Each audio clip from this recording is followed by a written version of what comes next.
Après, on va s'étonner que dans les cités, le feu brûle. Comment ça? Mais c'est pure logique tout ça. Ça va dans le même sens. La peur nourrit la peur, engendre la haine. Et voilà ce que ça donne. Prochaine tune. Ils en parlent aux infos là. Le climat semble donc être à l'apaisement dans les banlieues, mais le gouvernement, je vous le disais, est décidé à prolonger l'état d'urgence et donc la possibilité des couvre-feux. Vous avez assez de cette bande de racailles. On va pas vous en débarrasser. Noyé dans la paranoïa, tout le pays est effrayé.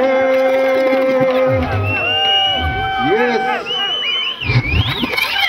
Le message passe toujours, le message est le même. Parce qu'il y a quelque chose qui ne va pas dans ce pays. Il y a quelque chose qui cloche. Comment ça se fait que la banlieue, cette pure richesse du pays, n'est pas mise en valeur, mais n'est pas mise à sa juste valeur? C'est pas normal. C'est pas normal. Remets les infos là.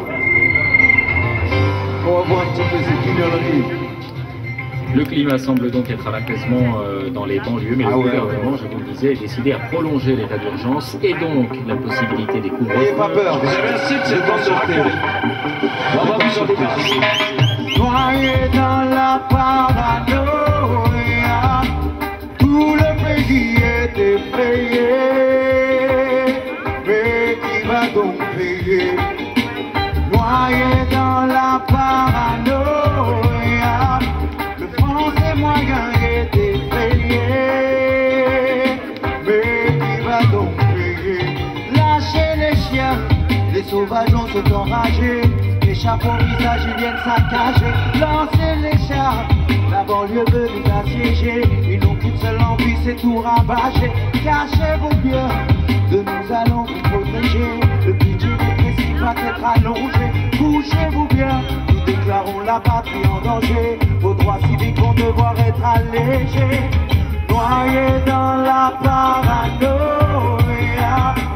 tout le pays est effrayé. Donc payer. Noyé dans la paranoïa,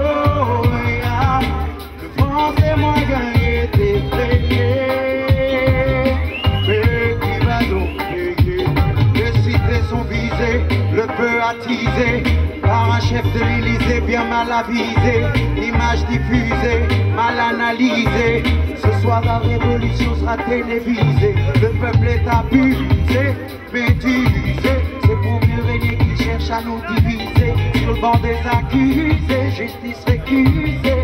En première ligne, les fils des peuples colonisés. Noyés dans la paranoïa, tout le pays est effrayé. Mais qui va donc payer? Noyés dans la paranoïa, le français moyen est effrayé.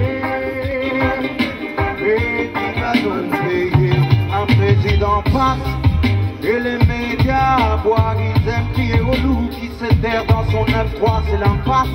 Pour la jeunesse aux abois, à qui l'on impose des devoirs tout en lui niant ses droits.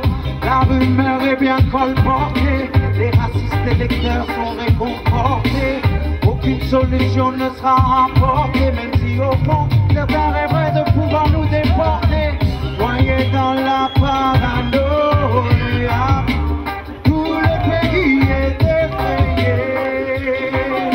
Mais qui va donc payer?